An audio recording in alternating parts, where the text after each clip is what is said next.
Hey guys, Dr. Meatus here, back with some more Grand Tactician, our Union campaign. So I know we had a couple of comments talking about the AI, and it seems like I've gotten better at the game, so on and so forth, things like that. Well, in actuality,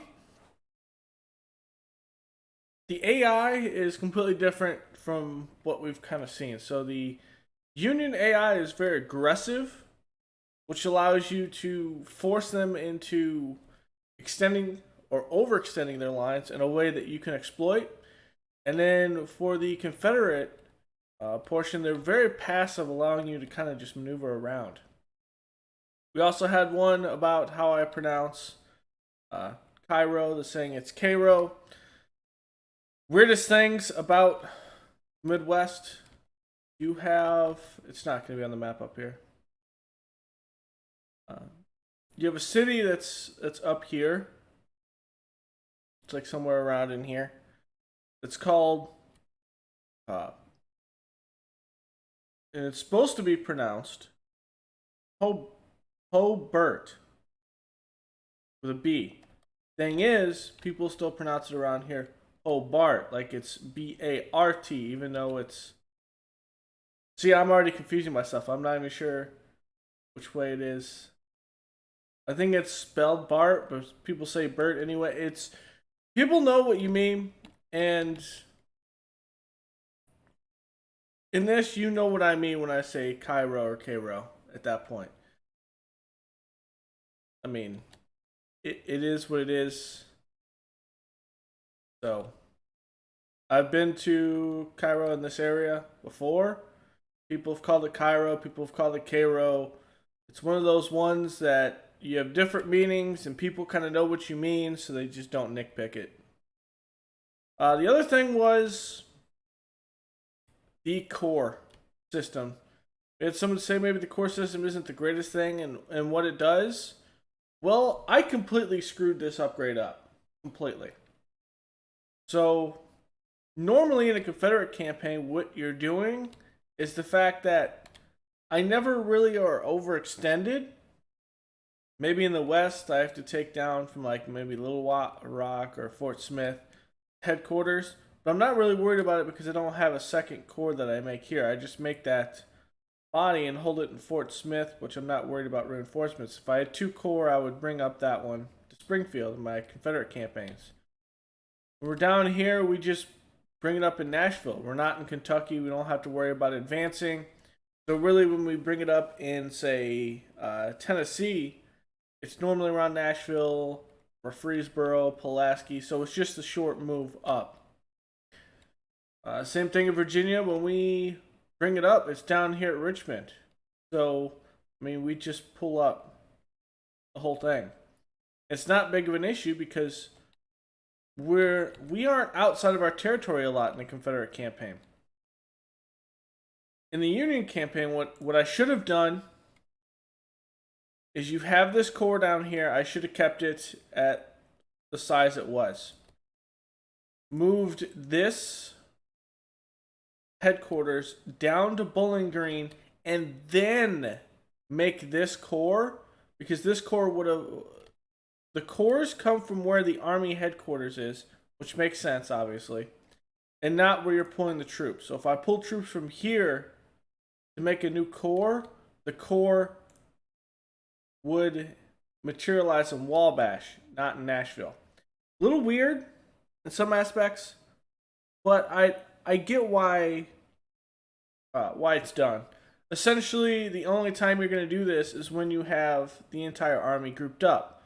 It's a very random situation where you'd have this issue, and it's because I just wasn't thinking, and that's why it caught me off guard.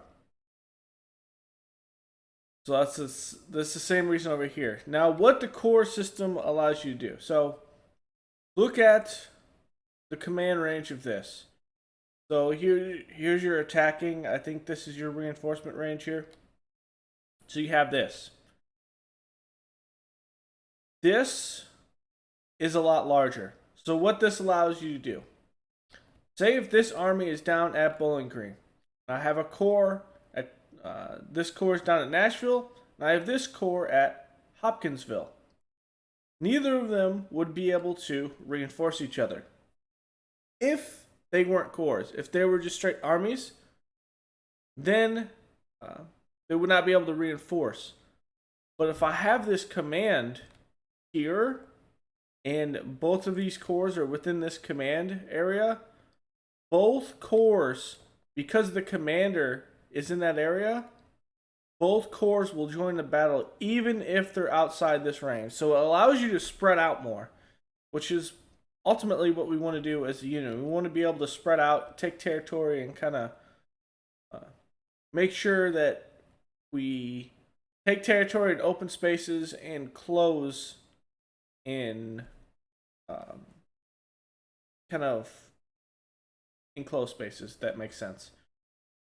So we want to be able to increase our distance in Nashville, and then when we get down into I think this one's the Tennessee. Once we get down into the Tennessee River area, then we kind of reconstitute in a more compact army around Bridgeport, Decatur, Warrenton, like around here. Same thing with Grant. Allows me to move out, get Dyersburg, but then when I get down to Corinth, it allows me to hold Memphis, hold Holly Springs, hold Corinth, and then kind of share Cumbia. So it allows me, if I have Grant, say here in Bolivar, that the corps in Corinth will reinforce the corps that's in Memphis, and vice versa. So that's why it's important for the corps system when you have a large army. Like out here, we had this attack. It also is affected by terrain. So the first corps is not in here. So if the first corps was down here, it would reinforce this and it would come behind the army. But because that's not the fact, and you have the Cav Corps here is within the circle, this is a good way to show it. The Cav Corps is all the way in DC, and even though they're all in DC and not able to reinforce with that, it goes off this command circle. So ultimately that's what it is. If you have any corps attacked, your reinforcement in the corps system goes with what your overall army is. So there's that. I think that's pretty much the visualization I want to do. We had a fight that was going to happen over here last episode. There it is. So we have the third corps in 2 hours, the Cav Corps in 16. This should be a pretty easy fight for McClellan. That's kind of the gist of how it's done. Some things, so you can kind of hop in and get a battle going, get some stuff going. This is going to be up today. I'm a little late. It's 10, or actually it's 11. Got my coffee, but I am a little late in getting this. So this will be out today. Today is Saturday, and then I'll get episodes good until Tuesday after that. So I have some recording to do, especially with that, and I have a lot of recording to do for some of our other series as well. Okay, so the Confederates are attacking, coming across. We're in the Chancellorsville one because we're across the river. Army of the Potomac under McClellan. So McClellan is here.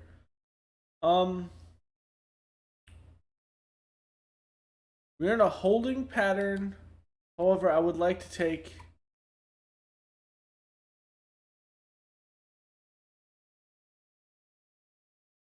unit. I would like to take areas. The Runnions on the right flank.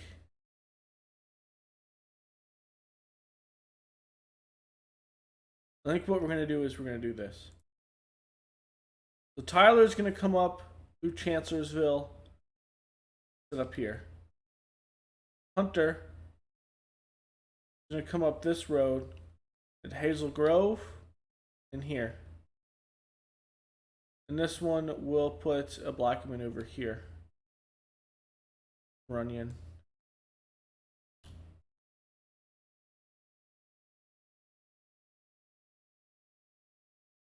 Oh, I see. It stops there. As for the artillery, with Burton, we're likely going to have contact here.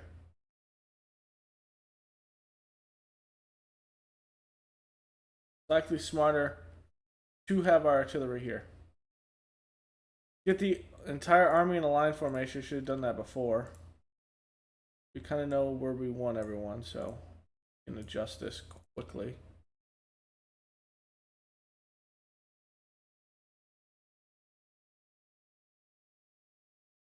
There we go. The Runyon is going to come up here, and we're going to use defensive position here. Hunter, come up to Hazel Grove. Tyler,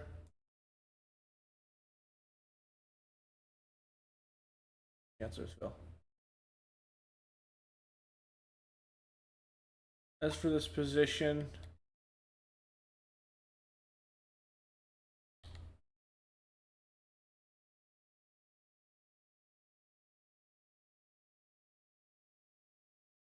get the cannons on that face.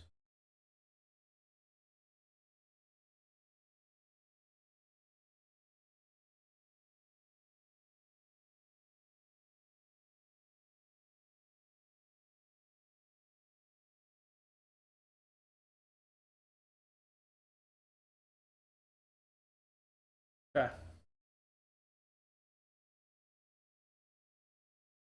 They could come around us, but I don't think they're going to.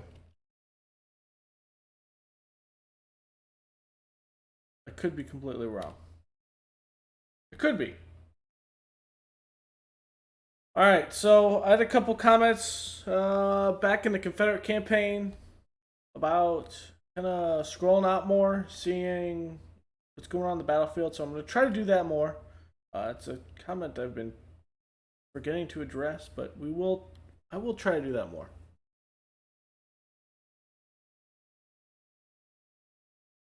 Hunter.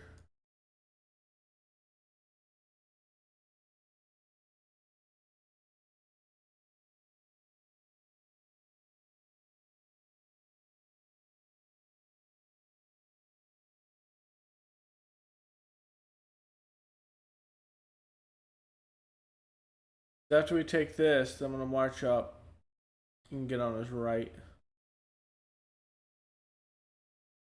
with Tyler.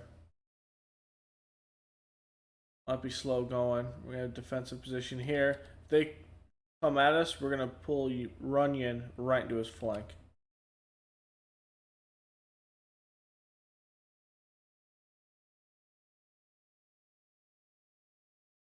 They constitute here, we're going to have even bigger trouble. I don't think they would. They should constitute themselves through this, down this road. See where it should. I actually will.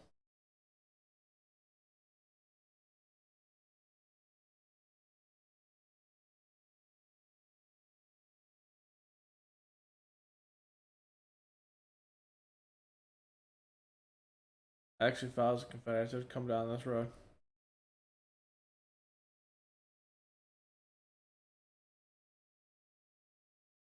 Oh, they are going to come down that one? Okay.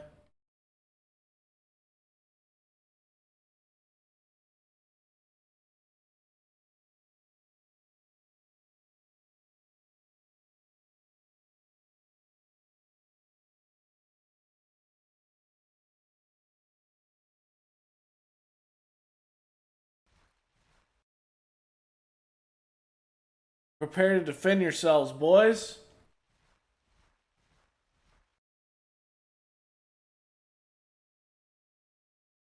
Colin, give the order. It's 2nd Brigade, 1st Brigade under Porter, the Irish Brigade under John King, Samuel Zook, the 5th Brigade. Zook has mixed muskets.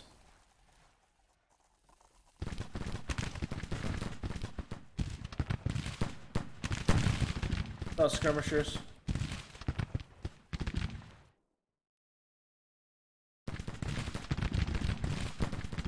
Stonewall Jackson. Until the cannons are in place. Go upon Napoleons. James rifles. 15-pound field guns. 6-pound field guns.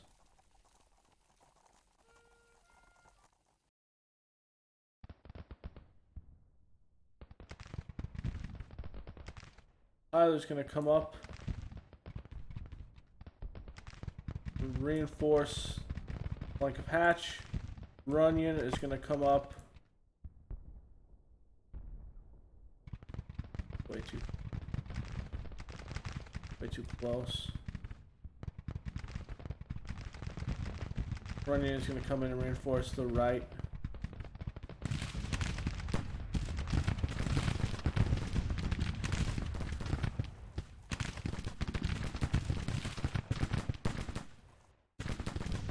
There's 2000, so the skirmisher battle to start the day.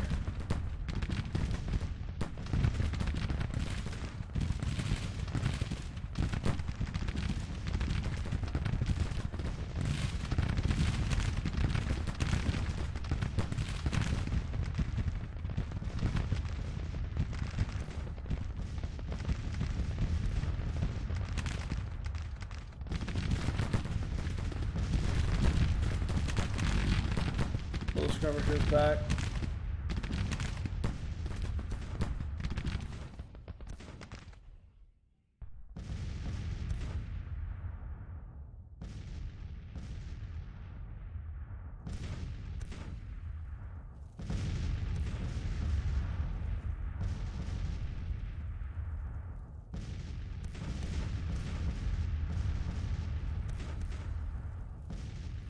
Okay.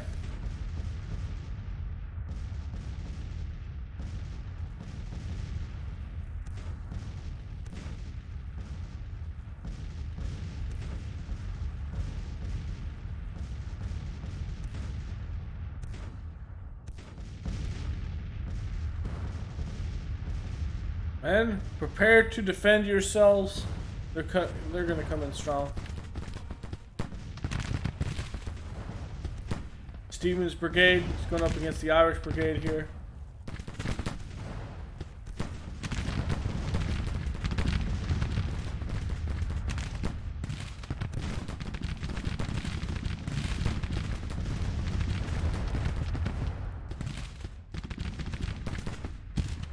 The end of day here.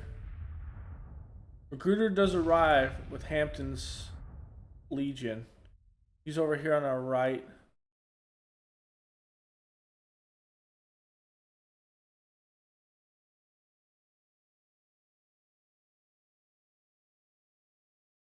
Gonna refuse our right a little bit.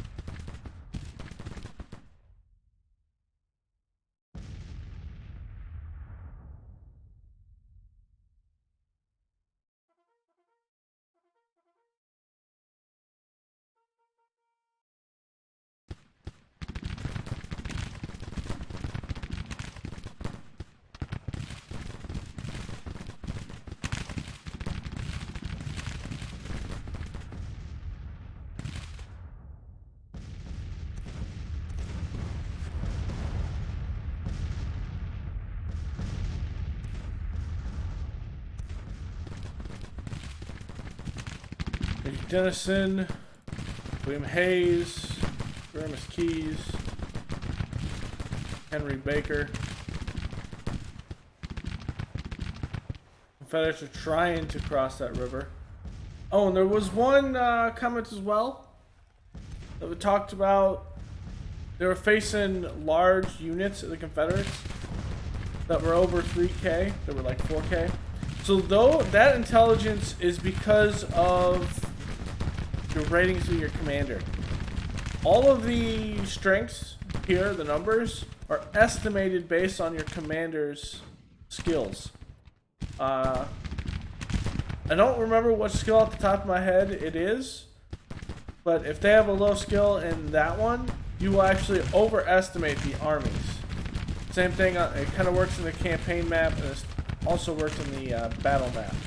So you can get fooled by the numbers, but I don't think it's as prominent as it used to be, maybe. Or the fact that it's not prominent as it should be. Let's have Zoo come up with mixed muskets. He's going to come up to there. I'm going to bring this unit here. I'm going to bring this unit here. And then I'm going to refuse this line like this.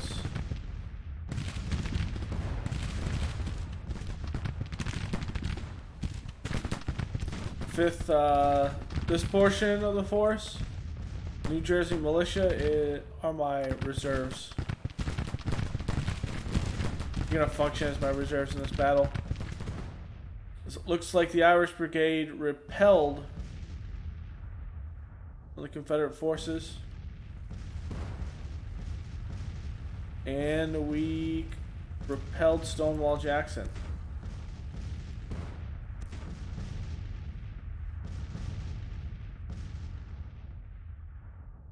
Confederate force on our left has not shown its face. However, I don't think they will at this point.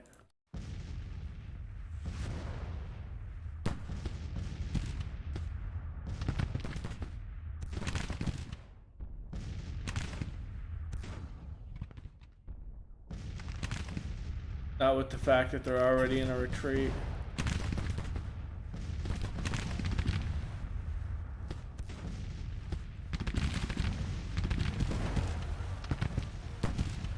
We do have Stewart's Calf.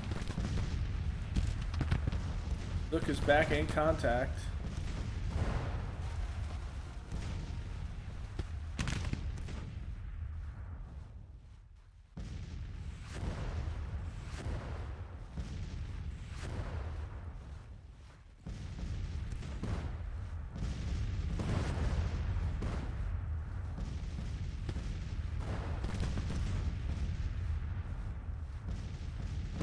I don't know what's going on here.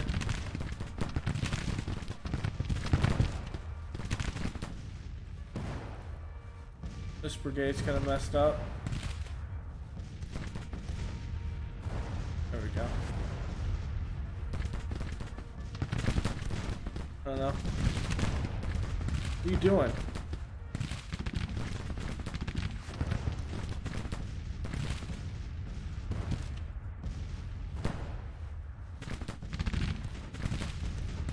It's not the command.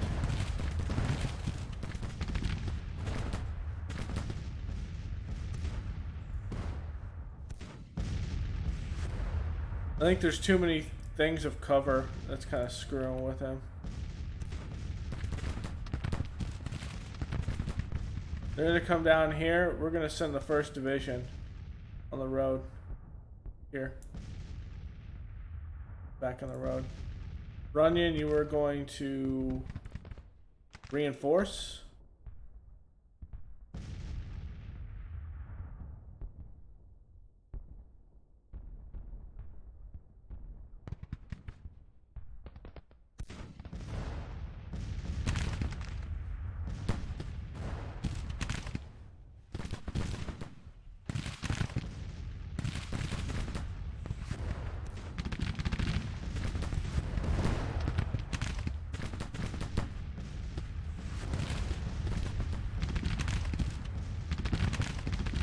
Hunter is up here, personally commanding the men. It's Young's brigade.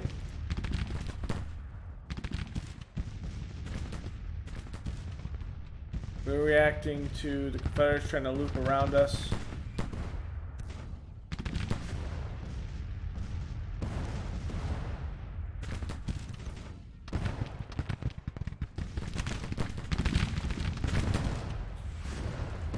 He's taking some casualties, but we're hitting them with Cannon shot. There goes the house.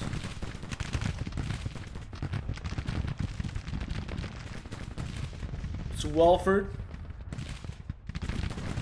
Little town of Welford has been catastrophically damaged. Not destroyed at this point in the fighting. They're going to try to charge our lines with King, the Irish Brigade. I think Young is going to be able to hold easily. Cannons are coming in, and we hold. Counter charge.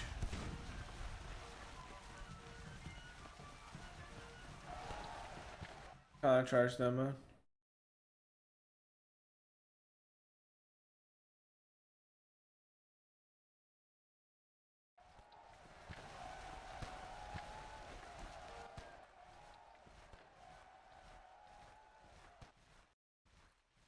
Okay, as of this,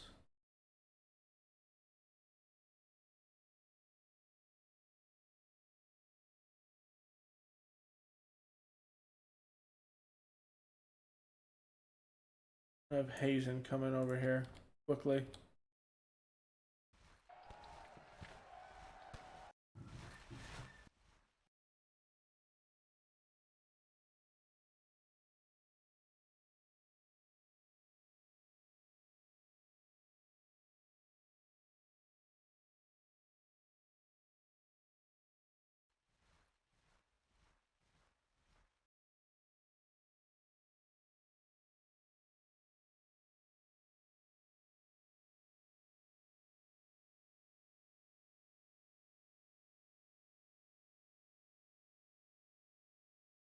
Gonna be here. We're in contact with the forward force, the Confederates here. Of Hampton's Legion. Hampton's Legion.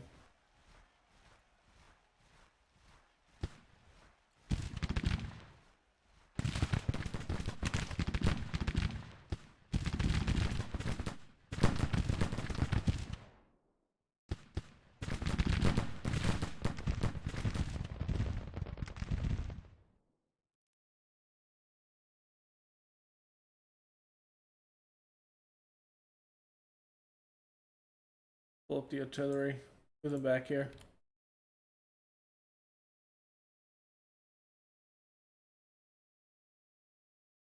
Like they're going to be in a retreat. We're not going to follow. We're holding defensive position. That's DeRossi's brigade.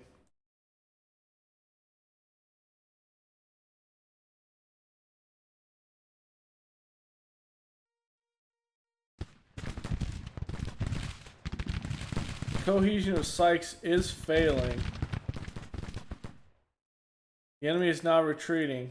We will not push.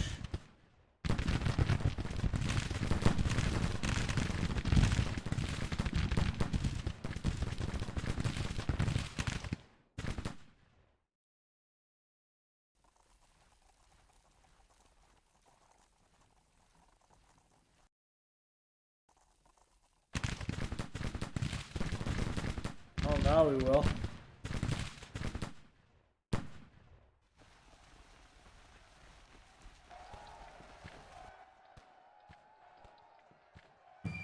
And there it is. Good Union victory here against Joseph E. Johnston. McClellan doing a good job here, only losing 587 men. One gun we lost. They lost 60 out of 70 of their guns. So let's see if we have any commanders wounded.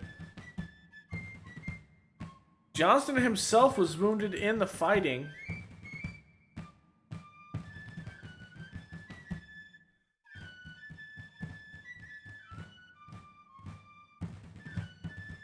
That is a big blow. Gist was killed. Colonel Young was wounded. Captain Pendleton. Colonel Stevens was wounded. Stonewall Jackson holding like a stone wall. We didn't have any alerts, but I'm going to double check.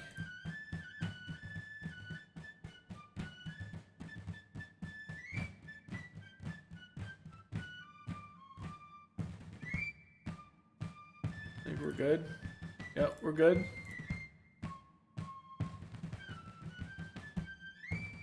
This was a good fight for us. Killed 600 Confederates there. 600 Rebs.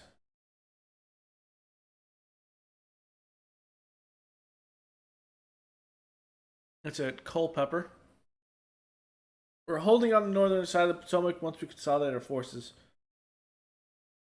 I think once we get West Virginia, we can kind of bring our forces back down.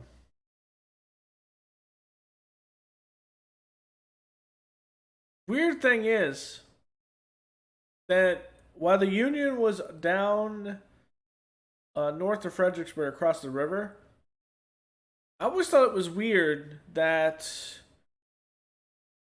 they just did not post anyone in the Shenandoah Valley in 1863, and Lee was able to take his entire force, screen it with some reserves out of Richmond, I think it was, screen it, travel all the way up through the Shenandoah Valley, and by the time Lee was up here, they found him.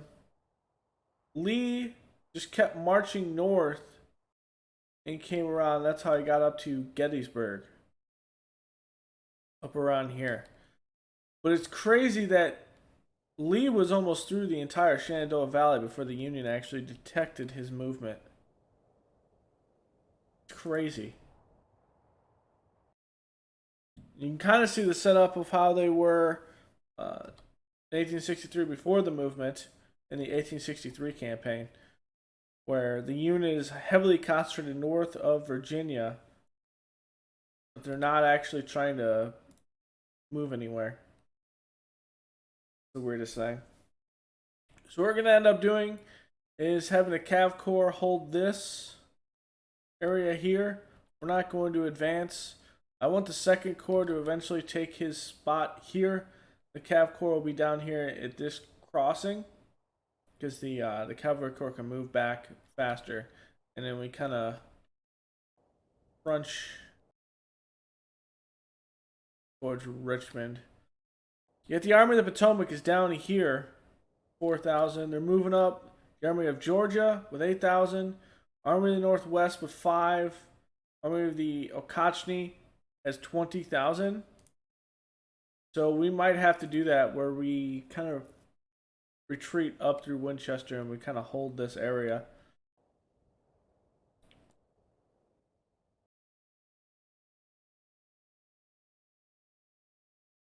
Well, I will.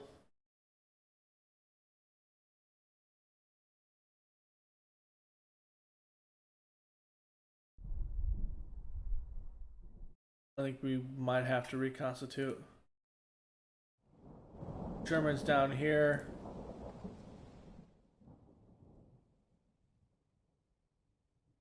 Okay. This is the Army of the Tennessee.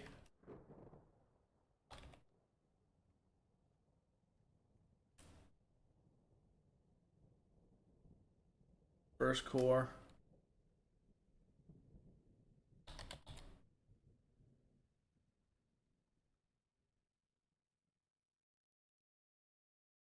The Department of the Frontier.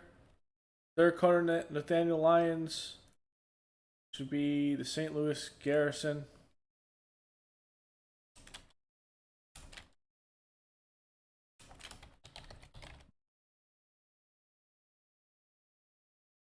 Department of the Frontier. Department of the West.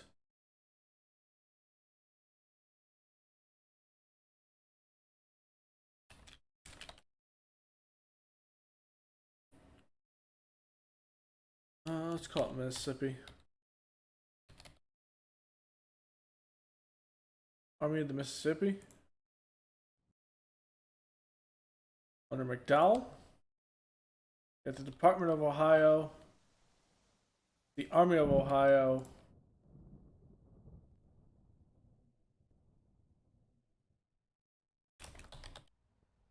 First Corps. 2nd Corps.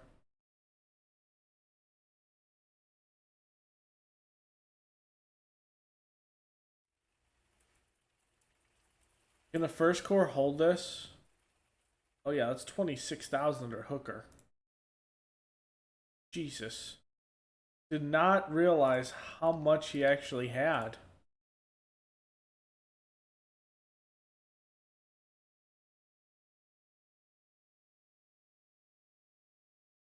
We're not going to get supplies very well down here. Let's build the depot on the rail junction. Here. And then, since we're going to hold, let's build another one at this junction and crossing.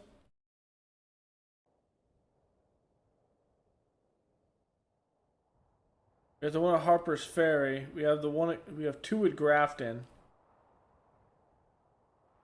But he is good.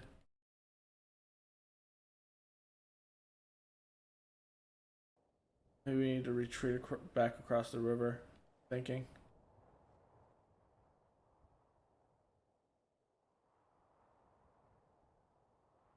Well, back this way. Back to Bowling Green. Once the second corps arrives here, we'll be good.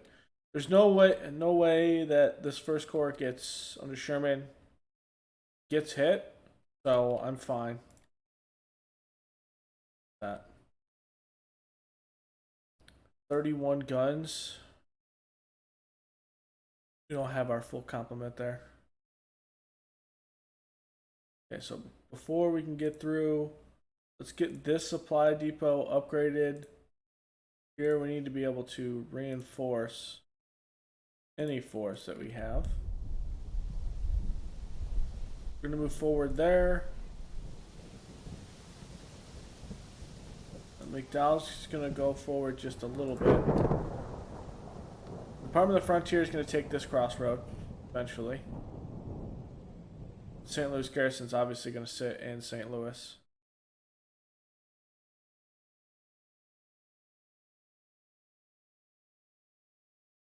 Okay. The Army of Potomac is coming down here. Okay. At that rate, we do need another corps of the Army of Ohio. We're gonna get a... Whoops.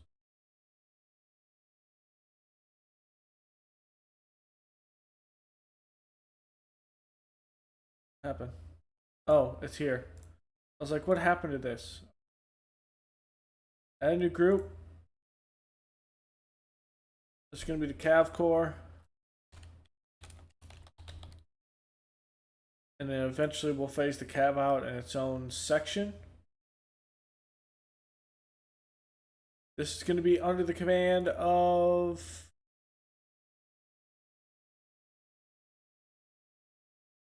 Robinson. No. Probably McClernandin. If I had to guess, it's going to be McClernandin.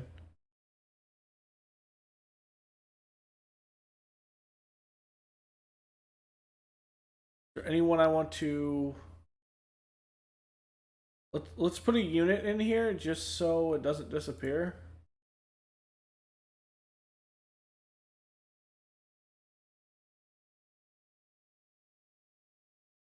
Okay. Do I want to put anyone in here? Meade, Hooker. I don't want to pull anyone out of the Army of the Potomacs. Or Minty or Reynolds. We have Harney, John Fremont. Ready to bring in Fremont? Anthony Andrews.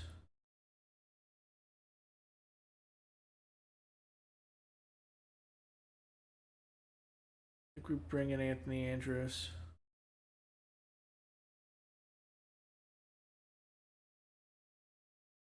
Yep. Where's Andrews at? Not Anthony. Timothy Andrews. Okay, Granger's going to take over that.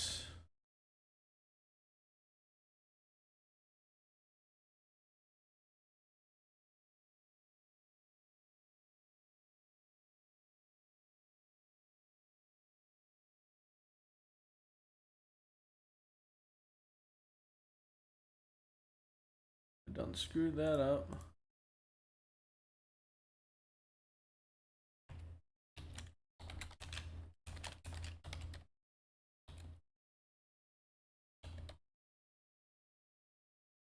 Looking up here. Okay, so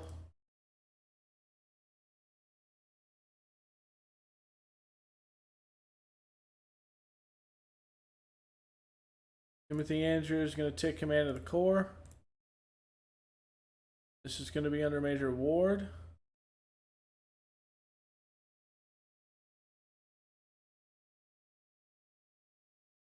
Cavalry units, they will be actually infantry, so I do need them.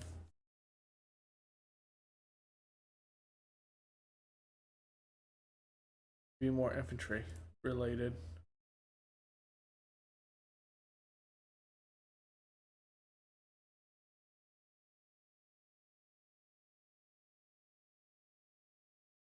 Okay, let's bring in a couple more.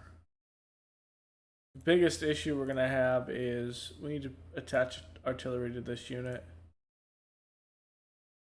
So battle.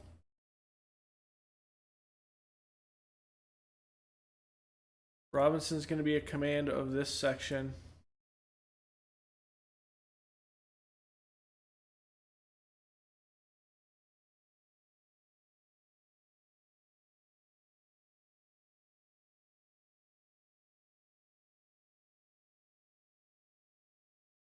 Connecticut.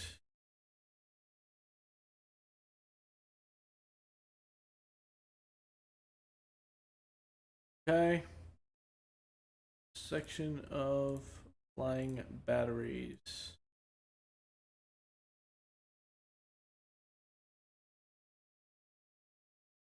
I'm not sure what gets them to start having negative downside like traits. Is it because they're in the pool? Is it because they're not out in the field? I'm not sure.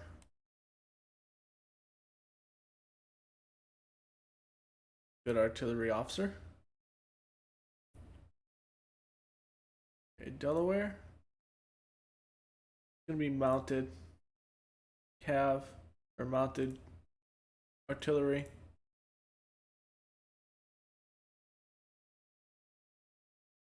More than anything. Okay, so here's what we have. Tower, Stoneman, Totten, Shetland. See, Churchill isn't going to be in here. Gilbert, Sedgwick, Plummer, Mansfield. I'm going to put Poe here. John Farnsworth.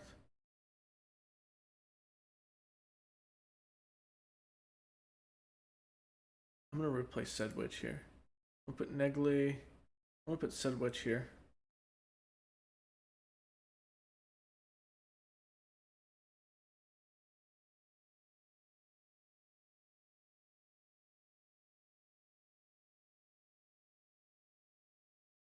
He's not an eligible commander.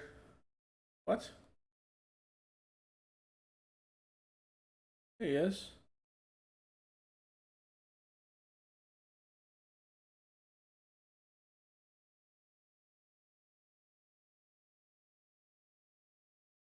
Hold on.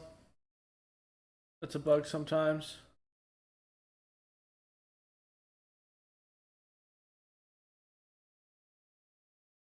There it goes. John Sedgwick. There we go. That's how we'll go there. The issue is going to be we don't have enough. What's gonna have to do?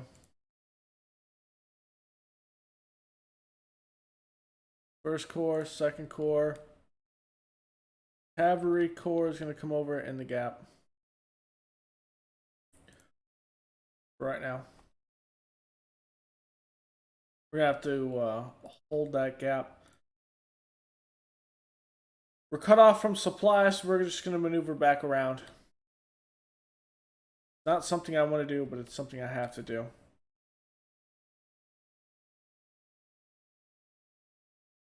Second corner Meade is getting his stuff together before we push down to here. And this is why we are doing a corps here, because we have the Army of the Potomac, 4,000 men. But also, I think the Cavalry Corps can quickly get through the gap, come around, come down to Chattanooga, and hold Chattanooga quickly and hold our flank. They can't pull behind our supply lines. At least that is the plan. But right now, they're bringing a lot to bear into Northern Virginia. They're getting ready to kind of hang in. So are we.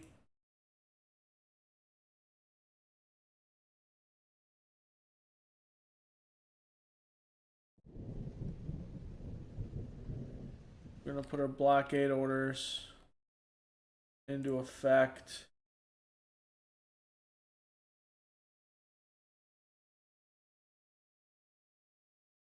And the condition is good. Come up to here. Fort Pickens. Florida State Militia is down here with 25,000. Fort Sumter down here facing 43,000.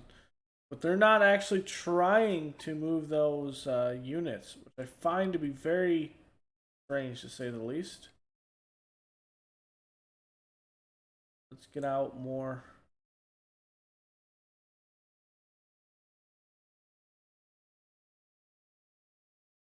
Get out more. I want to get hit. Won't get hit with anything. So Hampton's division is going towards Fort Monroe.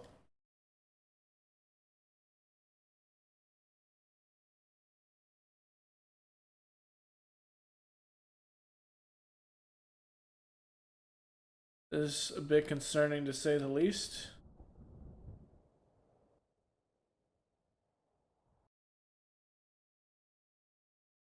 Yeah, once we take Charlestown.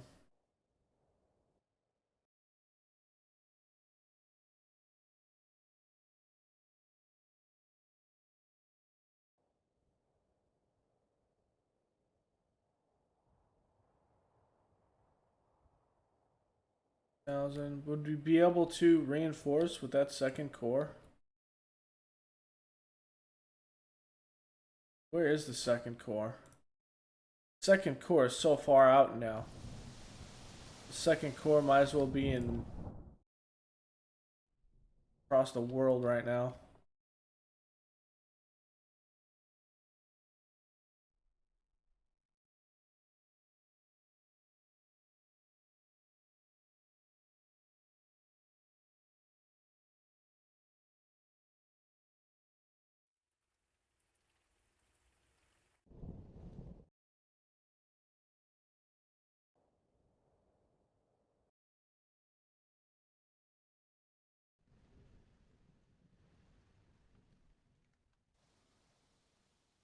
Harper's Ferry up.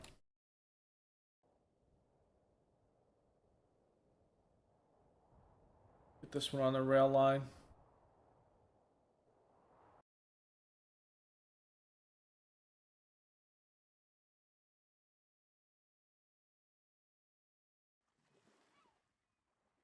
Who's actually over here at Norfolk? Okay. Kind of figured that.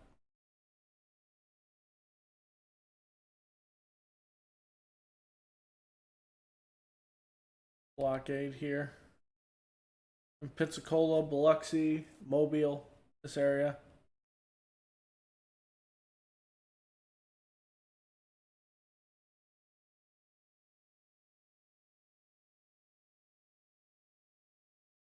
The Western Army is in a full retreat right now.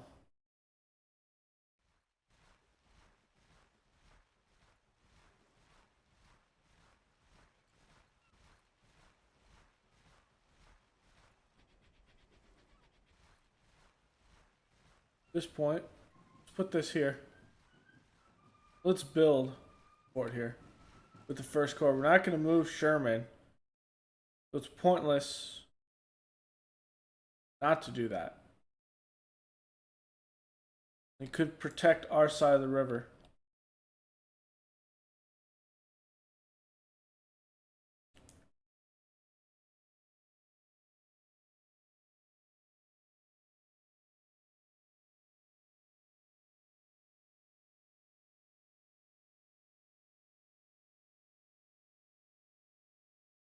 Second Corps is not ready. The Army Potomac is somewhere over here. The Cav Corps will get right here. Second Corps Army Potomac is getting near his objective. If anything, it becomes a point where it would come down and choke his supply line here at Salem. And if we maybe get down to at Lynchburg, at that point we are behind his entire lines, and he should retreat and give up Richmond. Keyword is should. I don't know if he actually will.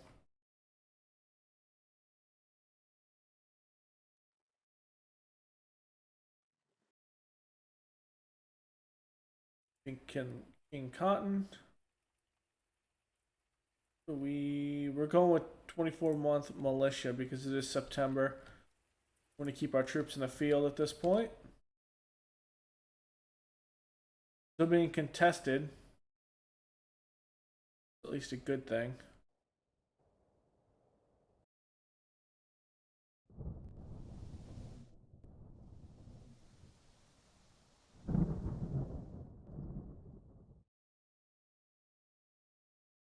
Meet destination at Charleston.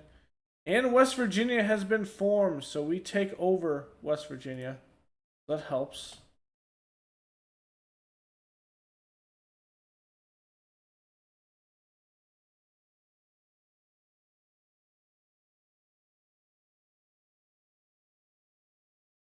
At this rate, we are in our own territory.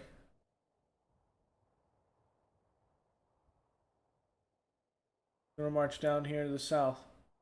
And we're going to get a depot here. Not sure if it's going to help us in the long run, but it might. What destination? Second Corps here. We're going to hold. Hancock is getting supply at least. So there's that. With Sherman. Department of the Frontier under Wilcox. Okay, let's put him over here. So see, at this rate, if I were to move up here, let's say with the Army of Mississippi. That to be a through point. And both of these are in the bubble. At this point, if they come in and attack me, each corps should reinforce each other. That's kind of how it works. Alright, guys. That'll be it. Little overview of what's going on right now. Army of the West, starting to concentrate. We're going to get some supply at Jefferson City and then march up to St. Joseph and deal with this. And then go down to Carthage. This one at Rolla is holding before we start marching towards Springfield and eventually go into Arkansas. Biggest point here is to grab all of this and kind of wrap around through Little Rock and go down to Vicksburg from the western side. Grant, well, we have to eject this army from Nashville, and then from here I might get one more corps under Grant at this point with Sherman. Sherman's going to march down to Memphis. The other corps is going to march down to Corinth. Grant's going to be at Boulevard. And we should force this army to decide to either attack our supply line or retreat south. Worst case scenario, they come at through our supply line and delay our advance, which means we're out to move the armies back Jackson at this junction. Or they just retreat down to Decatur. That's the best case scenario, and abandon any hope of holding Nashville. Historically, I think what happened was the Confederates wanted to pitch battle, but they were so confused and disoriented in Tennessee because of the flanking maneuvers in the hopes that the forts would also hold up here at the Tennessee River, that they tried to reconstitute down at Corinth and then attack the Union forces, but ultimately they gave up Tennessee by doing that. They gave up Nashville in the retreat. So we're going to hope we can retreat them through that. We're going to hold the Cumberland Gap. It kind of puts us at a disadvantage, though, with this Army of the Potomac. Could smash behind our lines this way. Where I was hoping I would be able to pull this cavalry force down here to Knoxville and hold this area, where in that case, if they tried to hit our supply lines, they don't have a chance to. But I'm not sure if that's going to work out. It is a very small force, only 5,000. So it's still possible. They're bringing up a lot of forces from the south here. You know, Kochny, Georgia.